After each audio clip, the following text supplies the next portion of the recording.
देखो बहुपद का व्यापक रूप, बहुपद का व्यापक रूप। देखो व्यापक को कहते हैं सामान्य रूप भी, क्या कहते हैं, सामान्य रूप भी इसी को कहते हैं, और इसी को इंग्लिश में कहते हैं जनरल टर्म। क्या कहते हैं? General term. तो व्यापक रूप चाहे सामान्य रूप चाहे जनरल टर्म, इन सभी का एक ही मतलब होता है। सबसे पहले हम देखते हैं रैखिक बहुपद का। किसका? रैखिक बहुपद का। अब मत उतारो, अब देखो रैखिक बहुपद का व्यापक रूप होता है ax प्लस बी। रैखिक बहुपद का व्यापक रूप क्या होता है? ax प्लस बी, जहाँ a b क्या है? अचर है। a b क्या है? अचर है। a और b ये क्या है? अचर है। अचर और चर समझता है ना। देखो ए बी सी डी का जो अक्षर होता है उसको कहते हैं चर। ए बी सी डी का जो अक्षर होता है उसको कहते हैं चर। एवं गणित की जो संख्या होती है, कोई भी संख्या हो, जितना संख्या प्राय हैं, प्राकृत, पूर्ण, परिमेय, अपरिमेय, पूर्णांक, इन सबको अचर कहते हैं। क्या कहते हैं? ए बी सी डी के अक्षर को चर कहते हैं, और गणित की जो संख्या होती है उसको कहते हैं अचर। तो जहाँ रैखिक बहुपद का व्यापक रूप क्या होता है? ax plus B. रैखिक बहुपद का व्यापक रूप क्या होता है? ax प्लस बी, जहाँ a एवं b क्या है? अचर है। a एवं b क्या रहता है?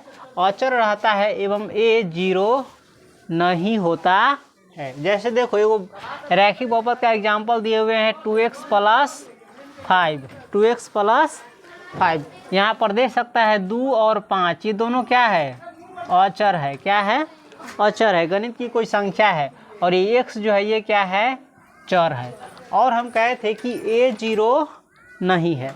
अगर यहाँ पर तुम a के अर्थ यहाँ पर दो, अगर दो ना होकर के जीरो होता तो 0 इंटू एक्स बराबर हो जाता 0 प्लस 5 बराबर हो जाता सीधे 5, तो ही हो जाता अचर बहुपद। क्या हो जाता? अचर बहुपद। इसीलिए देखिएगा रैखिक बहुपद में a जीरो नहीं होता है, क्योंकि a जीरो होने से वो बन जाएगा अचर बहुपद। खैर शॉर्ट फॉर्म में हम याद रखेंगे रैखिक बहुपद का व्यापक रूप क्या होता है? ax plus B. ax plus B. उसी प्रकार से देखो ये, देखो ये द्विघात बहुपद है, 8x square plus 5x plus 9 है ना। ये द्विघात बहुपद है, और इसमें 8, 5 और 9 ये तीनों क्या है? अचर है। इसमें x और एगो x दोनों क्या है? चर है।